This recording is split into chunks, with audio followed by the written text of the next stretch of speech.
নমস্কার বন্ধুরা, আমি সায়নী। তোমাদের সবাইকে স্বাগত জানাই লিভিং উইথ সায়নী পরিবারে। বন্ধুরা, সামনেই আসতে চলেছে বিশ্বকর্মা পুজো।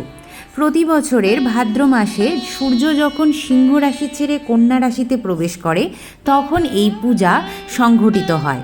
পুরাণ মতে বলা হয়, যখন প্রজাপতি ব্রহ্মা সৃষ্টি করছিলেন তখন ভগবান বিশ্বকর্মাকে দায়িত্ব দেওয়া হয়েছিল শিল্প এবং বাস্তুকর্মের। সেই জন্য ধর্মীয় দিক থেকে ভগবান বিশ্বকর্মাকে পৃথিবীর প্রথম ইঞ্জিনিয়ারও বলা হয়, অর্থাৎ তিনি হলেন দেবশিল্পী। এই পৃথিবীর যে কোনো মেশিন যার দ্বারা জীবন পরিচালিত হয় তার সৃষ্টিকর্তা হলেন ভগবান বা দেবশিল্পী বিশ্বকর্মা। তাই প্রতি বছর 17 সেপ্টেম্বর বাবা বিশ্বকর্মার জন্মতিথির দিন আমরা মেতে উঠি বিশ্বকর্মা পুজোর আনন্দে। আজকের ভিডিওতে আমি তোমাদের সঙ্গে শেয়ার করব যে বিশ্বকর্মা পুজোর দিন তোমরা কিভাবে অতি সহজ সরলভাবে বাবা বিশ্বকর্মার পুজো নিজের বাসগৃহে করে থাকবে, এবং তার সাথে সাথে বলে দেব তার পুজোর কিছু প্রয়োজনীয় সামগ্রী। তো চলো বন্ধুরা, এখন আমরা সকলেই শুদ্ধ মনে বাবা বিশ্বকর্মার আরাধনা শুরু করি।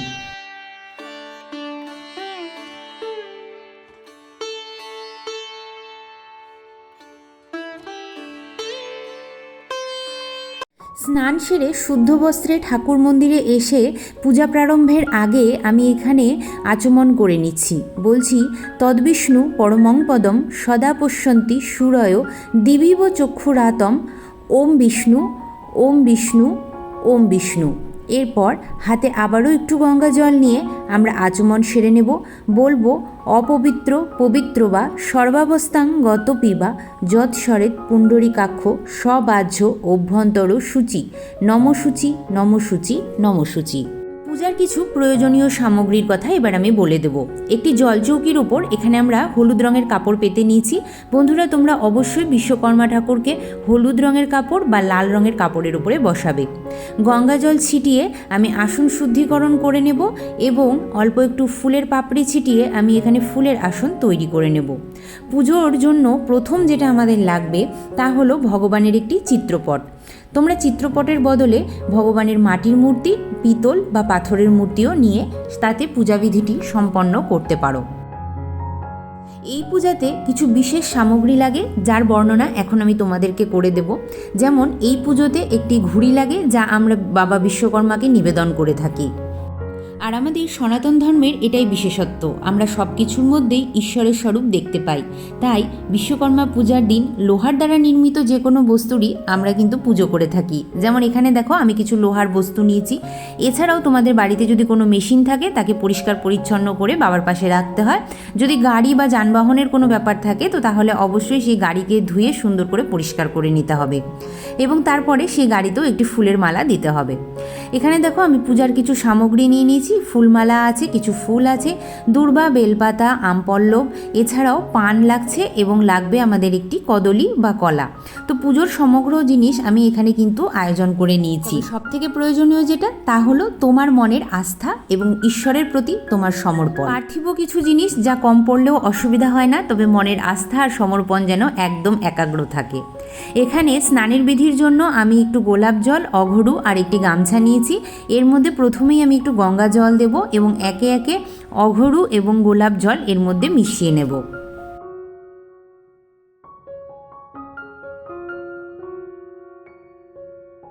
এখানে আমি চিত্রপটে স্নানের বিধি সম্পন্ন করাচ্ছি। তোমাদের কাছে যদি পাথর বা পিতলের মূর্তি থাকে তোমরা এই দিনে পঞ্চামৃত করাতে পারো, অর্থাৎ দধি দুগ্ধ ঘৃত মধু শর্করা, এবং পরে অবশ্যই গঙ্গা জল দিয়ে অভিষেক করতে হবে। এখানে আমি একটি ঘুড়ি নিবেদন করলাম। পুজোর পরে তোমরা এই ঘুড়িটি কিন্তু নিজেরা ওড়াতেও পারো, তাতে কোনো অসুবিধা নেই। যে কোনো পুজোয় অগ্নিদেবকে আহ্বান করে তাকে সাক্ষী রেখে করতে হয়। তো আমি এখানে মনে মনে অগ্নিদেবকে আবাহন করে নিলাম এবং তাকে আমার পুজোর সাক্ষী থাকার অনুরোধ করে নিলাম।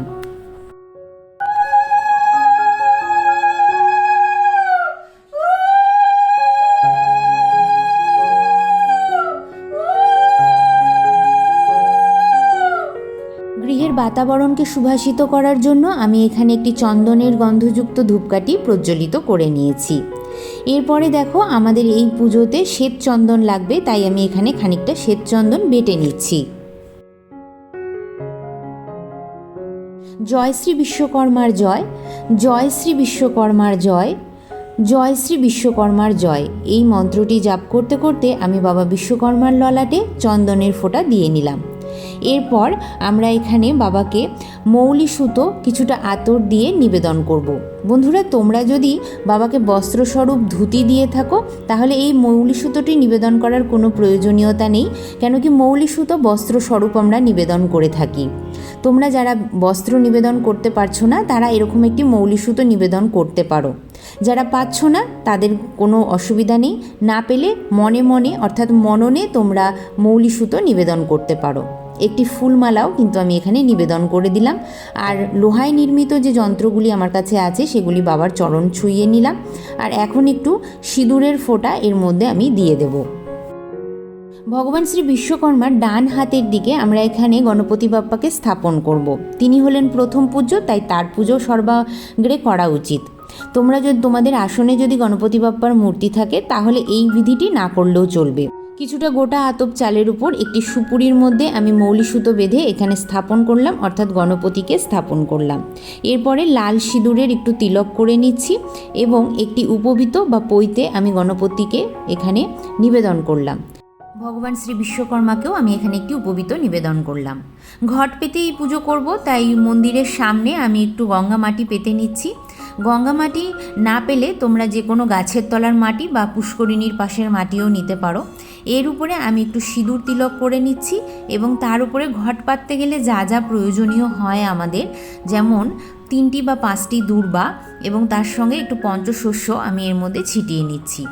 একটি পিতলের ঘটে আমি মঙ্গল চিহ্ন অঙ্কন করেছি আর একটি আম্রপল্লবের 5টি শাখা নিয়েছি, তাতে সিঁদুরের ফোঁটা দিয়ে আমি এইভাবে জলপূর্ণ করেছি। এর উপরে একটি পান পাতার মধ্যে সিঁদুরের ফোঁটা দিয়ে আমি ঘরটা পেতে নিচ্ছি। একটি কদলি বা কলা আমি এর মধ্যে স্থাপন করছি। তোমরা কলার বদলে শশীষ ডাব, চূড়াযুক্ত নারকেল বা হরিতকি দিয়েও ঘট স্থাপন করতে পারো।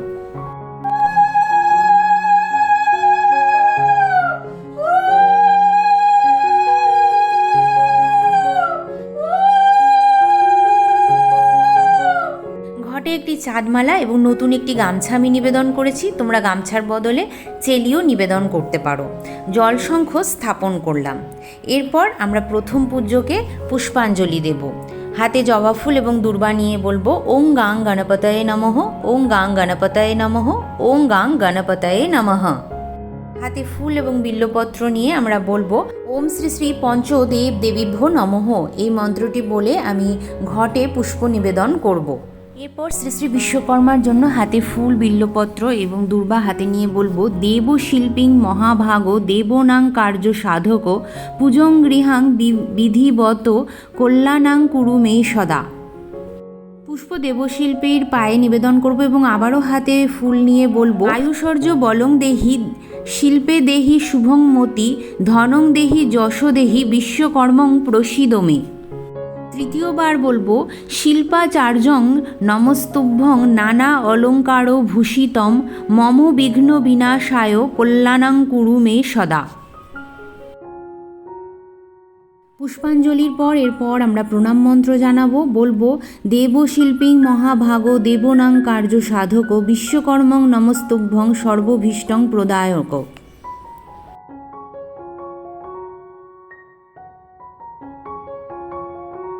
ভোগ হিসাবে আমি এখানে দিচ্ছি পঞ্চদেবতাকে নৈবেদ্য, তার সাথে কিছু মিষ্টান্ন এবং কিছু মরশুমি ফল।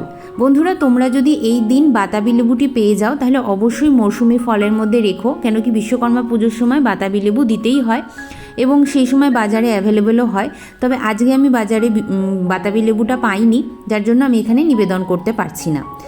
বাবা বিশ্বকর্মার সমস্ত ভোগ তোমরা ফুলের দ্বারা নিবেদন করতে পারো, আর অবশ্যই যে কোনো ভোগের সঙ্গে জল তো দিতেই হয়।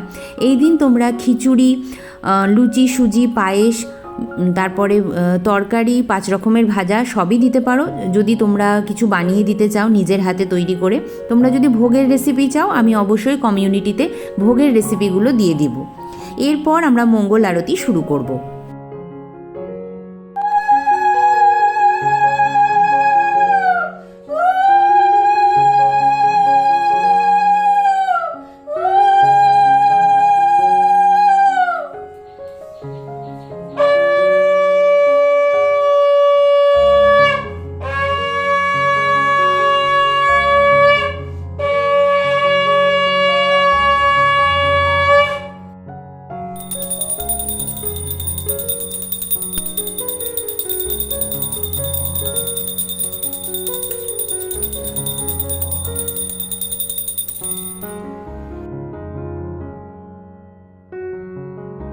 মঙ্গল আরতি এইভাবেই আমি সম্পন্ন করে নিলাম। এরপর আমরা ভগবানের কাছে প্রণাম জানাবো এবং তার সাথে সাথে নিজের পরিবারের এবং সমাজের সকলের মঙ্গল চাইব।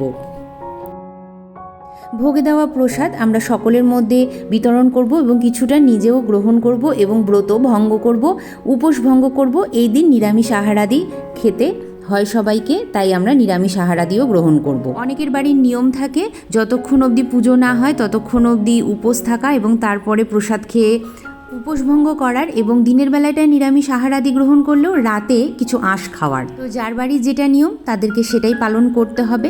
এই পূজা ব্যবসায়ীদের বিশেষ ফল লাভ দেয় এবং শিল্পী ও বাস্তুকলার সঙ্গে যারা যুক্ত আছেন তারা বাবা বিশ্বকর্মাকে নিজের গুরুদেব বলেই মনে করে থাকেন, তাই তাদের কাছে এই পূজার গুরুত্ব অপরিসীম। এই পূজার পরের দিন আমরা প্রথমেই সকালবেলায় উঠে বাবাকে কিছু ভোগাদি দিয়ে তার আরতি করব এবং তারপরে দধিকর্মা তাকে উৎসর্গ করব এবং ঘট নাড়িয়ে নিম্নলিখিত যে মন্ত্রটি আছে সেটি উচ্চারণ করে আমরা ঘট বিসর্জন দেব।